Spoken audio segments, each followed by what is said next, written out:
আসসালামু আলাইকুম ওয়া রাহমাতুল্লাহি ওয়া বারাকাতুহু।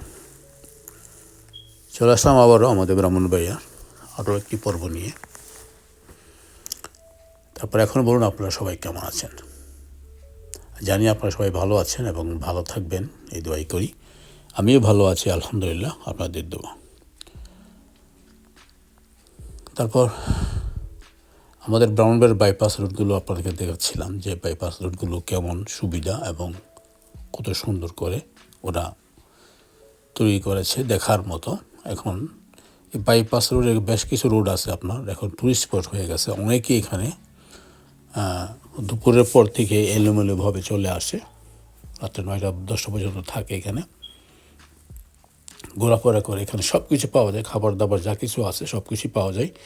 ভ্যান গাড়ি করে নিয়ে আসে, অনেকে ট্রাকের মধ্যে বিক্রি করে, অনেকে এখানে এই নদীর উপরে আবার হোটেল রেস্টুরেন্ট আছে, খাবার রেস্টুরেন্ট দেখলাম আছে এখানে। জায়গাটা অ্যাকচুয়ালি রোডটা তো বাইপাস, কোনো টুরিস্ট স্পট না, কিন্তু এখানে চতুর্দিকে শুধু পানি, আর সেই জন্যই সবাই ছুটে আসে দেখার জন্য। আর সেই সুযোগেই মনে করেন যারা এখানে এই যে পানিপুরি বিক্রি করতেছে, তারপর আচার চাটনি আর বেশি অনেক কিছু বিক্রি করতে দেখলাম, যে চিকেন ফ্রাইটাই অবশ্যই ওদিকে দেখলাম রেস্টুরেন্ট আছে। তো অ্যাকচুয়ালি এগুলো ভালো চলে এখন, সবাই আসে ঘুরতে, এখানে এসে খাওয়া দাওয়ার হয়, ভালোই হয়, খারাপ না। যারা এখানে ব্যবসা করতেছে মোটামুটি ভালোই ব্যবসা কেনা হইতেছে, কোনো খারাপ না। ঘোরাফেরা শেষে চলছে সব কিছু, খাওয়া দাওয়া সবই এখানে আজ করতেছে।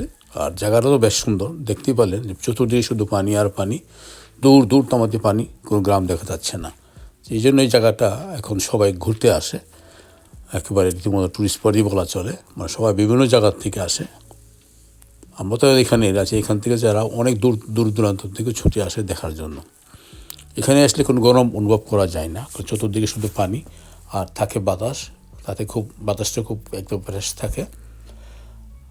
কী বলবো, ওখানেতে যাওয়ার পর আমার মনে হয় না যে বাড়ি ফিরি, কিন্তু কী করবো, যেতে তো হবেই।